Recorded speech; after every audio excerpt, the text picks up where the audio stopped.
opportunity to be able to fight in this building. This is the third time for me. Just every time we do it bigger and we do it better, you know, so I'm so excited to showcase my skills and showcase why I'm the greatest one of all time on Saturday. I want to thank all of the fans who bought tickets, who spent your hard-earned money. Y'all, people drove here from New York. They flew in from New York, LA, I mean, Ohio. People are coming in from all over the world to come to this fight. And Lani's family came from New Zealand. So thank you guys for being here to cheer for her. She would definitely need you guys up on Saturday because most of the house is going to be in the house for me. So I'm just happy that, you know, that we got so much support.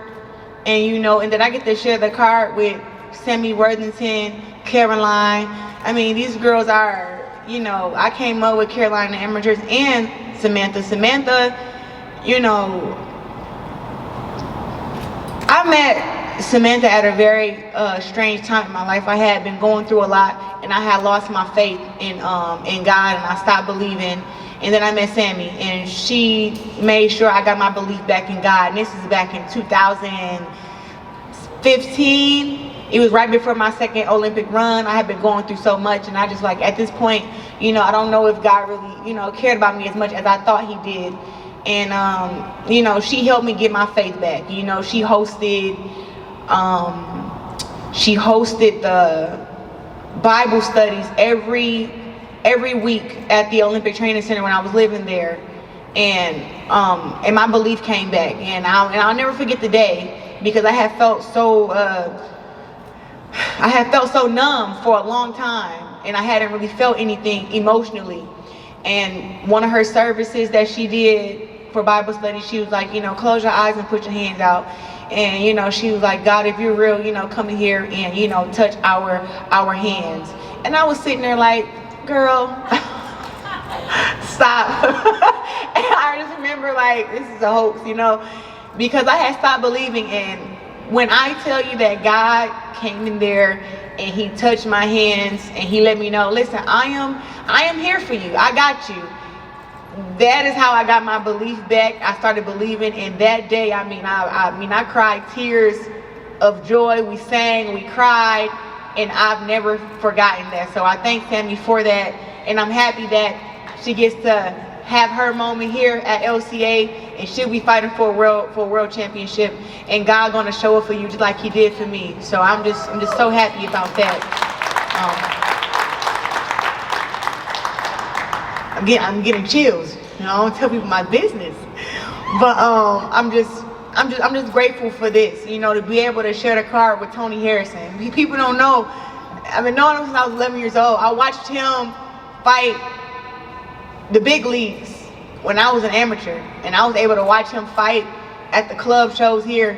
And I mean, the same person he is today, same person he was back then. I mean, just as outgoing, just as loud, just as himself. And you know, I think having a role model like him let me know like it's okay to be yourself. You don't got to be all stuck up and put together how everybody thinks you're supposed to be put together all the time. You know, I like that he walked in here himself. He went over to Australia to fight against Tim Tszyu, took his shirt off. I mean, it's too crazy. You know, I was just sitting there like, you know, when it like comes to trash talk, it got Adrian Broner, it got Tony Harrison, it got myself, and then you got Floyd Mayweather, the best trash talkers the best trash talkers in boxing. So now that I go to that, I just want to talk about this fight here at LCA. I want to thank Salita Promotions, Win Records, the whole 313 Presents, the street team that also came with Win Records. I mean, we have done a lot of promoting for this fight. So for it to be sold out is really shows testament to the hard work that we all put in. And Papa's not here, but Papa's put in a whole bunch of hard work too. And we just been really pushing for this to be one of the biggest fights, you know, ever. You know, I know we saw some great women's fights in July at the Madison Square Garden, and as great as those fights were, it was not a GOAT show. Nobody put on a GOAT performance. Everybody looked good, I'm not gonna lie. I love how they came out dancing and punching the air and, you know, with different rappers and stuff, but this fight here is levels above that in my my skill set and my power is levels above all those girls put together. And that's the truth. So now as we go to this fight, I have a very sturdy opponent in front of me, and Lani Daniels. I want to tell you something. I have not taken you lightly. People keep saying that they don't know who Lani is, and you know, sad to say, you guys don't know who half of the girls, who any of the girls fight is, because nobody works on building a brand like I do. So you can't try to shoot me in the foot over that. You know, my last opponent, Danielle Perkins, was 6'2". When we started the promotion, she had 9,000 followers. We ended after the fight, she had 36,000 followers. So started with 9, ended up with 36,000, and I told Danielle Perkins she needs to get back in the ring ASAP. You know, so I've been building my brand to where I have 1.4 million followers, and I think it's over 2 million worldwide. So to share that platform with Lani is very, very special. It's gonna be more eyes that's ever been on you on Saturday, you know, in the building, online, on the zone. It's gonna be huge, and I want her to know that my mom will be there, my niece will be there, Win Records will be there, my man will be there, girl. I cannot let you beat me up, you know, I can't do it. You know, it's a lot on the line here, but I have put in so much time and work, and I told you last time you saw me, I was a little chubby. About a month and a half ago, I was a little chubby. I had some fat on the arms, you know, and I'm here to tell you today, I told you I was gonna come back and I was gonna look like this. I told you.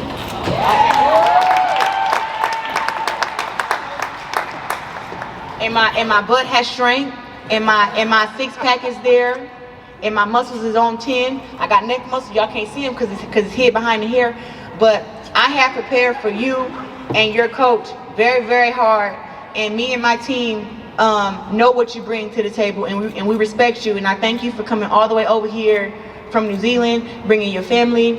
You know, I look forward to sharing the ring with you, and everybody keeps saying that they feel that they're a little scared for you, you know, and I'm not a little scared for you. I know that you're gonna come and you're gonna bring it, but if you can bring out a different beast in me to where I have to rise to a different occasion, then I'll be scared for you. Right now, I'm not scared for you yet. I am ready to see how hard you're gonna come out there and fight on Saturday, and if you really wanna keep your 2 belts, and if you really wanna be champion, because if you do that, then that's when you're gonna see a great, great fight, a great, great show.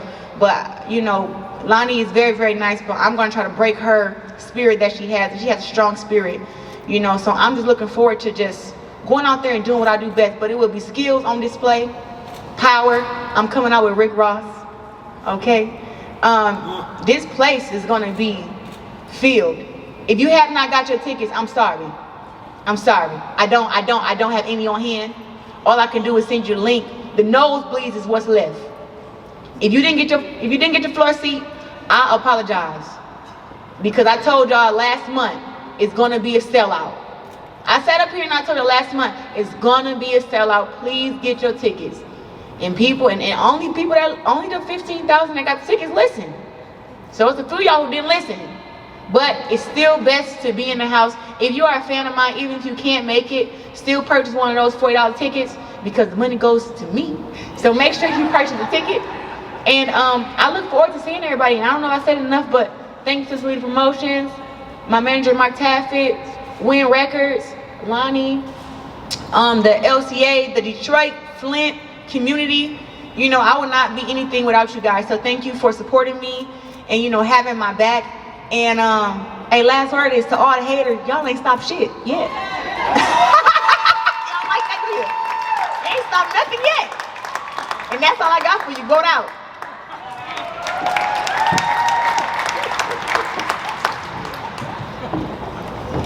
So basically what she says, get your damn tickets. Get the rest of them.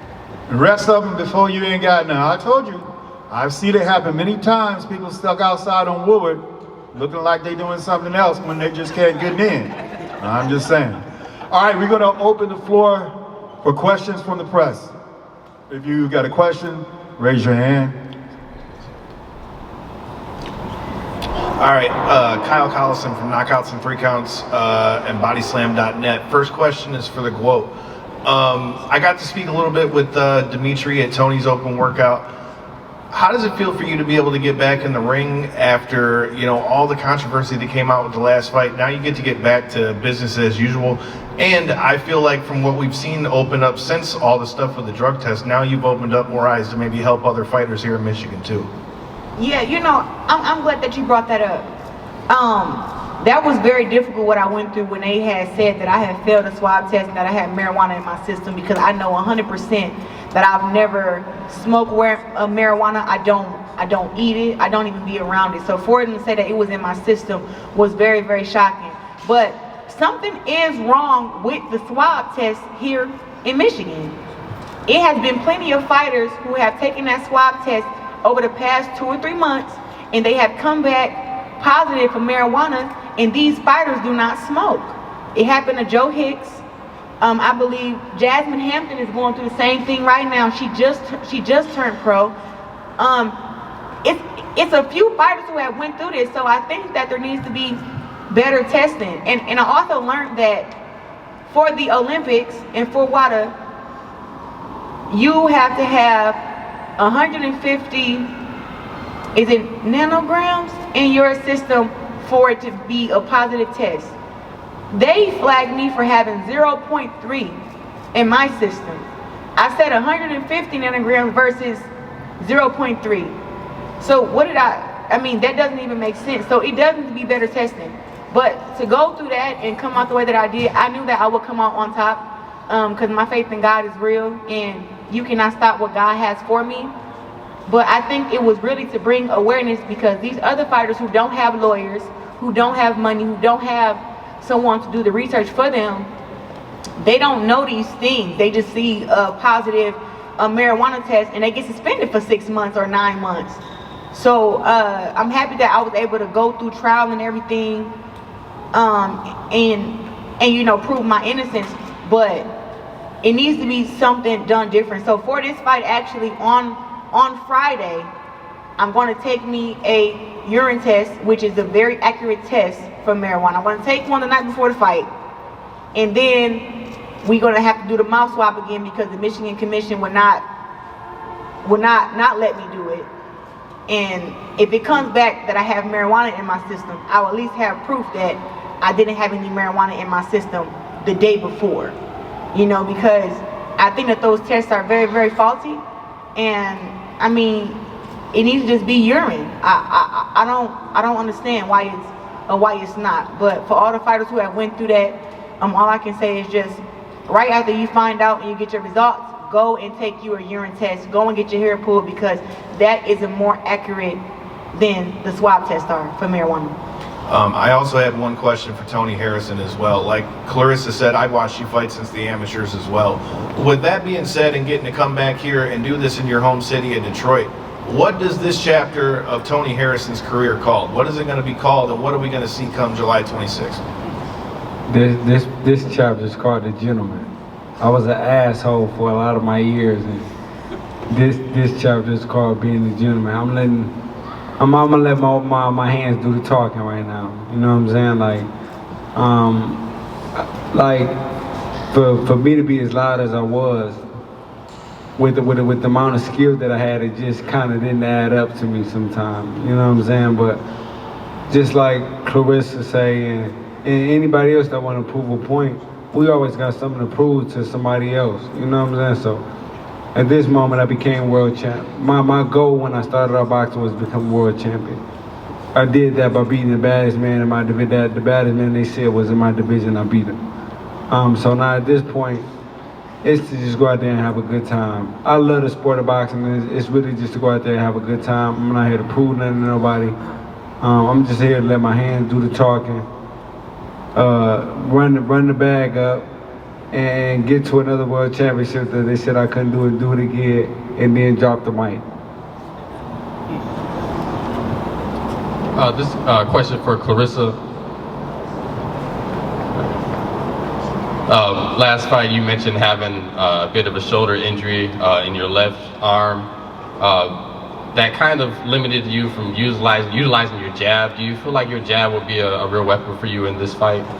yeah, I'm definitely going to use my jab more. You know, I did a bunch of recovery. I went down to the UFC center for 2 weeks and let them do all type of needling and arm stuff to my arm because it was in really bad shape, and I fought with it toward. Now my arm is completely healed up. I won't have no excuses after the fight with me and Lani, you know, and plus, even if I only had one arm, I think I could still go in there and get the job done. So my arm is good, I'm good, and I look forward to fighting on Saturday. One more for you. Just with Lani coming up here and seeming, you know, to be very happy to be here. She mentioned having a greater purpose. She's smiling a lot. What do you make of that? Do you feel like it's part of her strategy, or do you feel like that's just how she is? Okay, I think her name is the Smiling Assassin. That's her fight name. So I think she likes to smile and then assassinate, if I have to get that right.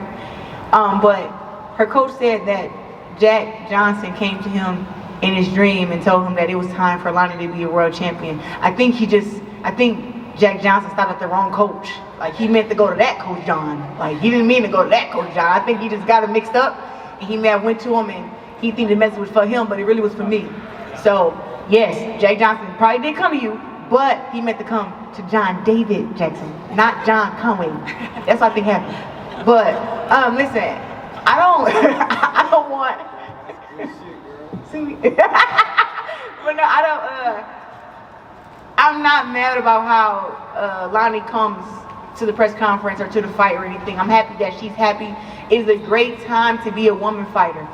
She's probably getting paid her highest purse. I'm getting paid a lot of money. We're going to have a sold-out event. Her family is here. I think she called me out last year when I fought against Joe Nace, but she said I was supposed to be fighting against her, which I don't do the negotiation. I just show up and fight. They call me and say, hey, you fighting this person, and I say, okay, what's the date? And they give it to me, and I show up. That's how I am. And I've been that way my whole career. And I've beaten the best women in boxing early in my career. That's why now it ain't nobody for me to beat except the girls who coming up now. You know, so I'm happy that she's here, that she's happy.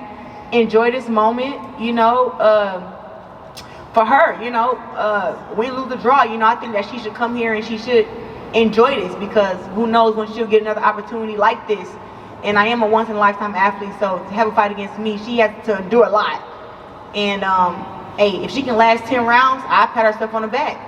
But even if she get dropped, and she get back up, and she get dropped again, or she get knocked out, whatever, I think that Lani's going to smile the whole way through. I honestly do. So I just look forward to sharing the ring with her and, you know, showing her what I got. All right, guys, thank you. We're about to start the face-off.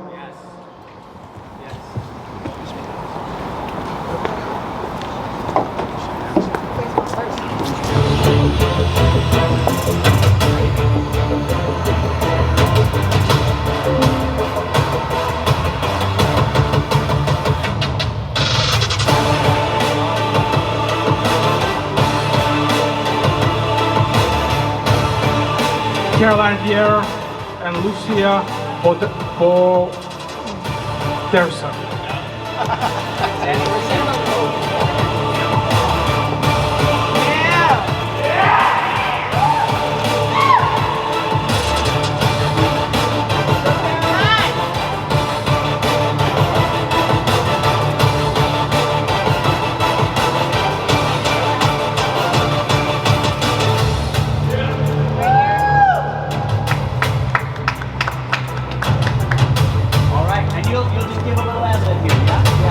Bryce Taylor and Robert Sims. Sure. Okay. Victoria and Samantha.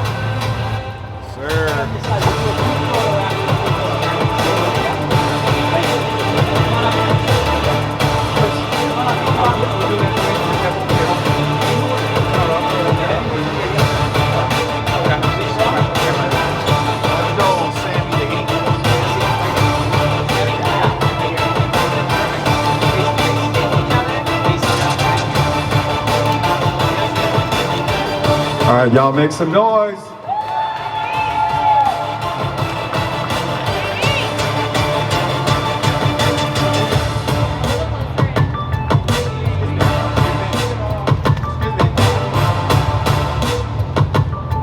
Hold it.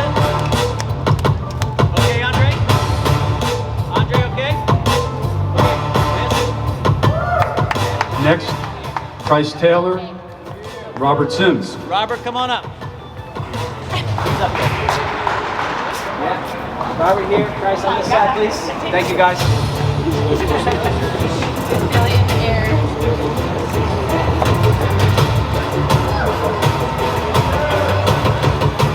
Doing 8 rounds of heavyweight action.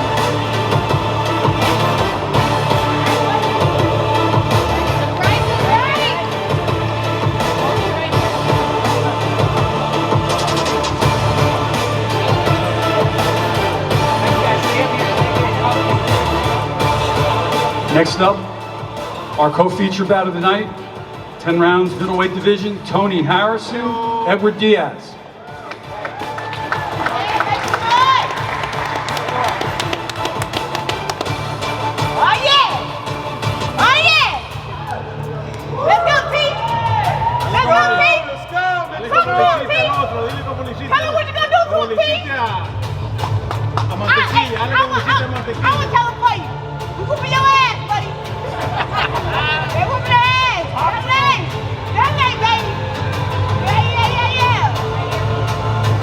Next, the photographer in the front row needs to come up.